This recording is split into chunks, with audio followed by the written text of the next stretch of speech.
YouTube shorts algorithm exactly काम कैसे करता है? आखिर क्यों एक शॉर्ट पर अचानक से बहुत व्यूज आता है बट फिर उसका ग्राफ फ्लैट हो जाता है? कौन सा ऐसा मैट्रिक्स है जिनसे डिसाइड होता है कि एक शॉर्ट पर मिलियंस में व्यूज आएंगे या फिर वो फ्लॉप होगा? एंड फाइनली, क्या आपको सेम चैनल पर शॉर्ट्स एंड लॉन्ग वीडियोस बनाने चाहिए या फिर it will kill your channel? इन सारे क्वेश्चंस का आंसर इस वीडियो में मिलेगा and it's going to be really fun. Let's begin. So we know कि बड़े यूट्यूबर्स के शॉर्ट्स पर व्यूज आते रहते हैं और आते ही रहता है। बट आपके केस में शॉर्ट अपलोड करते ही पहले तो 100 या इवन हजारों व्यूज आता है, बट देन व्यूज का ग्राफ कंप्लीटली फ्लैट हो जाता है। चलो समझते हैं कि ऐसा क्यों होता है। तो अभी से 1 साल पहले कॉलिन एंड समीर ने एक इंटरव्यू अपलोड किया था Todd Sherman and Wayne Ritchie के साथ। अगर आप नहीं जानते तो ये दोनों ही यूट्यूब के ऑफिशियल एम्प्लॉइज है and Todd specially YouTube Shorts के प्रोडक्ट लीड है, व्हिच ऑब्वियसली मींस कि वो हमें शॉर्ट्स एल्गोरिथम के बारे में बहुत कुछ बता सकता है। इंटरव्यू के एक पार्ट में उन्होंने बताया कि आप जैसे ही एक शॉर्ट अपलोड करते हो तो एल्गोरिथम आपके शॉर्ट के लिए एक रैंडम सीड ऑडियंस फाइंड करता है। ये सीड ऑडियंस बेसिकली एक स्मॉल ग्रुप ऑफ व्यूअर्स होता है जिनके साथ एल्गोरिथम आपके शॉर्ट को टेस्ट करना चाहता है, बिकॉज उसे आपके चैनल और उसके कंटेंट के बारे में अभी ज्यादा कुछ नहीं पता है। यहाँ पे रैंडम बहुत इंपॉर्टेंट है, बिकॉज हो सकता है कि वो सीड ऑडियंस आपकी टारगेट ऑडियंस हो ही ना। इन व्यूअर्स को यूट्यूब रैंडमली सिलेक्ट करता है आपके शॉर्ट को टेस्ट करने के लिए। सो मान लो वो सीड ऑडियंस आपके शॉर्ट के साथ अच्छे से एंगेज नहीं करती है, तो कुछ देर बाद यूट्यूब आपके व्यूज को फ्लैटलाइन कर देगा, मतलब फिर ना के बराबर व्यूज आएंगे उस पर। और जो थोड़े बहुत व्यूज आएंगे वो मोस्टली दूसरे ट्रैफिक सोर्सेज के होंगे। वही मान लो अगर बाई चांस वो सीड ऑडियंस आपकी एक्चुअल टारगेट ऑडियंस निकलती है एंड ऑल्सो आपका कंटेंट भी बहुत अच्छा है, तो नेचुरली वो व्यूअर्स आपके शॉर्ट के साथ अच्छे से एंगेज करेंगे। इससे फिर एल्गोरिथम को एक पॉजिटिव सिग्नल जाएगा एंड वो और व्यूज को फाइंड करेगा जो कि सीड ऑडियंस से मैच करती है। अगर इन नए ग्रुप ऑफ व्यूअर्स ने भी आपके शॉर्ट के साथ पॉजिटिवली रिएक्ट किया तो फिर वो शॉर्ट ओवर पुश होगा and basically this will keep on repeating. So अब आपको समझ आ रहा होगा कि शॉर्ट्स का एल्गोरिथम एग्जैक्टली काम कैसे करता है। ऑलमोस्ट हर शॉर्ट क्रिएटर का यही क्वेश्चन रहता है कि अगर हमारा शॉर्ट पहले अच्छा परफॉर्म कर रहा था तो फिर यूट्यूब ने उसके व्यूज एकदम से रोक क्यों दिए? यू हैव टू अंडरस्टैंड कि लॉन्ग वीडियोस और शॉर्ट वीडियोस का एल्गोरिथम्स ना ही सेम है और ना ही हो सकता है। In case of long form videos, एक व्यू का मतलब होता है कि व्यूअर ने इंटेंशनली चूज किया था कि उन्हें वो वीडियो देखना है। हाउएवर शॉर्ट्स के केस में ऐसा नहीं होता, क्योंकि यहाँ पर हमारे पास होता है शॉर्ट्स फीड, जहाँ पे थंबनेल का कॉन्सेप्ट नहीं हो सकता। इसका मतलब अगर एल्गोरिथम को जानना है कि आपकी वीडियो अच्छी है या नहीं, तो उसके पास सिर्फ एक ही रास्ता है और वो है एक initial group of random viewers को आपकी वीडियो दिखाना, जिससे हम सीड ऑडियंस बोलते हैं। सो अगर ये एल्गोरिथम का कॉन्सेप्ट थोड़ा भी क्लियर है, देन नेक्स्ट क्वेश्चन जो आपके मन में आएगा वो ये होगा कि कौन से इंपॉर्टेंट मेट्रिक्स है जिससे यूट्यूब डिसाइड करता है कि आपके शॉर्ट ने अच्छा परफॉर्म किया है और अब उससे सीड ऑडियंस के अलावा भी और लोगों को दिखाना है। लाइक लॉन्ग वीडियोस के केस में CTR होता है, ए वीडियो होता है, तो शॉर्ट्स के केस में हमें किन चीजों पर फोकस करना है? जो पहला मेट्रिक है उसे कहते हैं how many chose to view. Just like long videos में हमारे पास CTR होता है, शॉर्ट्स फीड में हमारे पास है how many chose to view metric, also known as viewed versus swiped away.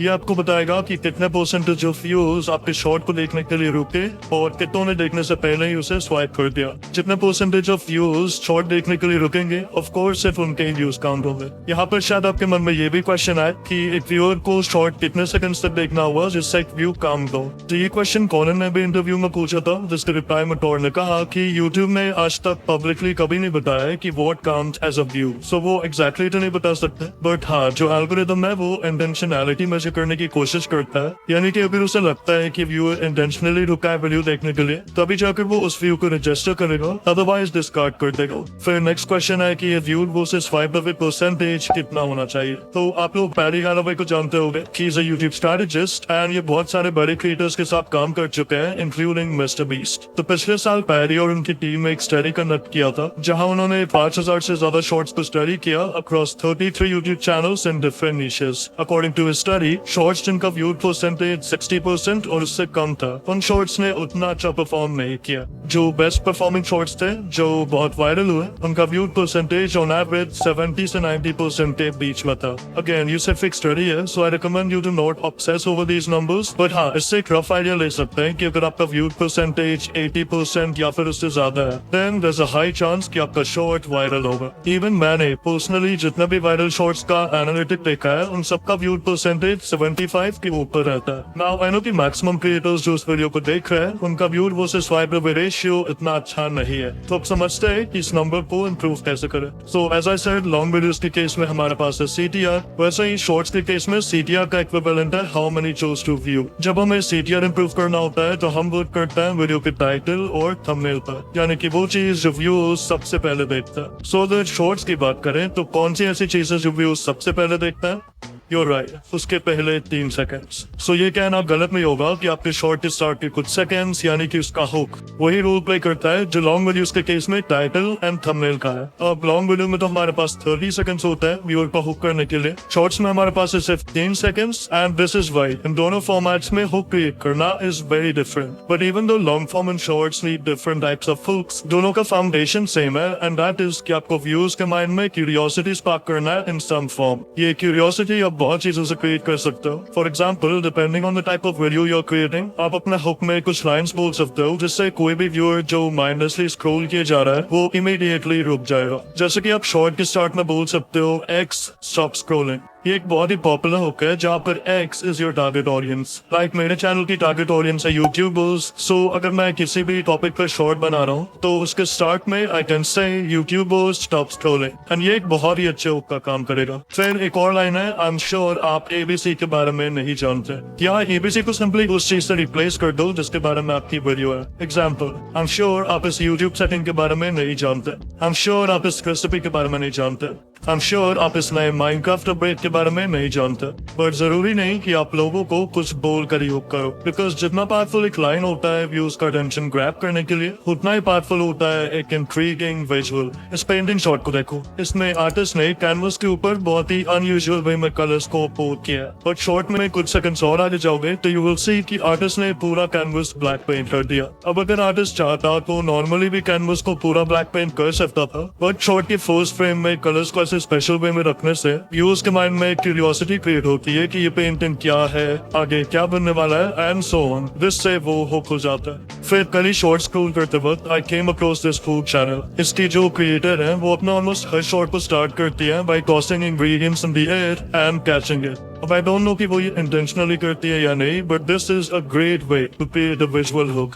लेकिन अगर आप सच में अपने शॉर्ट्स वायरल करना चाहते हो तो सिर्फ हुक क्रिएट करना is not enough. You also need a good audience retention. जब हम लॉन्ग वीडियोस बनाते हैं तो यूट्यूब का फोकस होता है वॉच टाइम पर, बिकॉज एल्गोरिथम चाहता है कि आपका कंटेंट ज्यादा से ज्यादा टाइम के लिए व्यूअर को प्लेटफॉर्म पर बनाए रखे। दैट्स व्हाई अगर कोई वीडियो मान लो 1 घंटे की है और एक एवरेज व्यूअर उसे सिर्फ 15 मिनट्स के लिए देख रहा है तो भले ही उसका रिटेंशन बुरा है, एल्गोरिथम उस वीडियो को बहुत प्रमोट करेगा बिकॉज वो व्यूअर्स को 15 मिनट्स के लिए यूट्यूब पर बनाए रखता है। लेकिन शॉर्ट्स के केस में इट्स डिफरेंट। यहाँ पर यूट्यूब को ABD से उतना मतलब नहीं है। Instead the algorithm looks at audience retention. यहाँ पर अगर ऑडियंस रिटेंशन 25% है तो काम नहीं चलने वाला। जो बेस्ट परफॉर्मिंग शॉर्ट्स होता है उनका रिटेंशन 90-100% बिल्कुल क्लोज होता है या फिर उससे भी ज्यादा होता है अगर व्यूअर शॉर्ट्स को दोबारा देखता है। लेकिन ऐसा भी नहीं है कि शॉर्ट्स एल्गोरिथम को ABD से बिल्कुल ही फर्क नहीं पड़ता। पैडी यादव की स्टडी के अकॉर्डिंग जिन शॉर्ट्स का ABD ज्यादा था उन्होंने ज्यादा अच्छा परफॉर्म किया as compare to others with lower ABD। तो इस बात को याद रखना अगर आप सोच रहे हो कि 5 सेकंड्स के शॉर्ट्स बनाकर 100% रिटेंशन ले आओगे और वायरल हो जाओगे। आई एम श्योर इतना सब कुछ सुनने के बाद आप कंफ्यूज हो गए हो कि शॉर्ट्स के लिए बेस्ट लेंथ क्या है। क्या हमें 10 से 15 सेकंड्स के छोटे शॉर्ट्स बनाने चाहिए जिस पर आराम से अच्छा रिटेंशन आ जाए, या फिर पैडी के स्टडी के अकॉर्डिंग लंबे शॉर्ट्स बनाने चाहिए? तो इसका आंसर मैं भी वही दूंगा जो यूट्यूब के एम्प्लॉयज ने दिया, एंड दैट इज कि आप उस लेंथ का शॉर्ट बनाओ जो आपकी स्टोरी से अलाइन करे। कुछ नीशेस ऐसे होंगे जहाँ पर क्विक इंस्टेंटली रिपोर्टिंग शॉर्ट्स काम करता है, वही बाकी नीशेस में आप स्टोरी टेलिंग का यूज करके एक नैरेटिव आर्क बिल्ड कर सकते हो जहाँ बिगनिंग मिडिल एंड हो और ज्यादा लंबे शॉर्ट्स बना सकते हो। सो या यूट्यूब शॉर्ट्स के लिए बेस्ट लेंथ वो है in which you can perfectly deliver your content. Okay, at the time of writing the script, मैंने ये community post किया है कि new video about YouTube shorts coming soon, and कुछ comments आ रहे हैं from people saying कि भाई क्या हमें shorts और long दोनों same channel पर upload करना चाहिए कि नहीं? तो चलो इस topic को भी cover कर लेते हैं। Should we upload shorts and long videos on the same channel? जब YouTube देखता है कि कोई viewer shorts feed में आपके shorts को consistently enjoy कर रहा है, तो algorithm उस viewer के homepage पे आपके long form videos को भी दिखाने लगेगा। अब देखो, जरूरी नहीं कि जो viewers अपने shorts देखता है उन्हें आपके लॉन्ग फॉर्म वीडियोस में भी इंटरेस्ट हो। इनफैक्ट मोस्ट केसेस में वो व्यूज आपके लॉन्ग वीडियोस नहीं देखने वाला है, बिकॉज शॉर्ट व्यूज का अटेंशन स्पैन भी छोटा होता है एंड फुल लेंथ वीडियो से उन्हें वो क्विक डोपामिन हिट नहीं मिलेगा जिसकी उन्हें आदत है।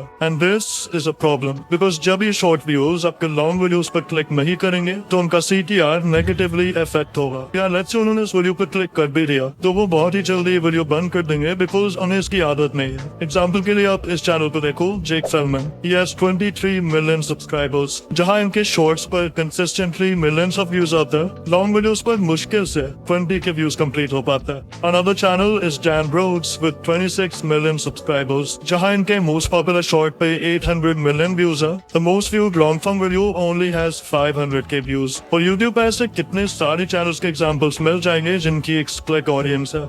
So what is the conclusion? Shorts के लिए एक सेपरेट चैनल बनाना चाहिए, राइट?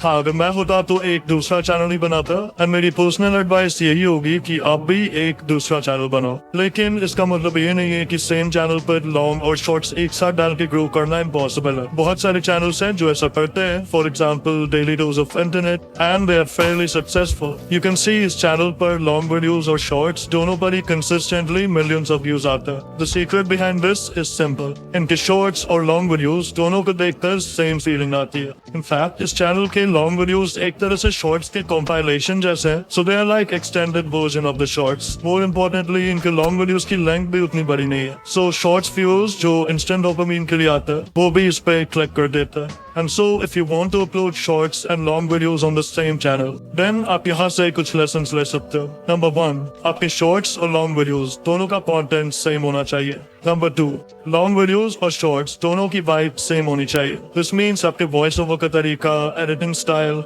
lighting, color और जो overall feel है वो same होना चाहिए। And number 3, जो कि सभी के लिए possible नहीं है, but अगर कर पाए तो बहुत अच्छा है।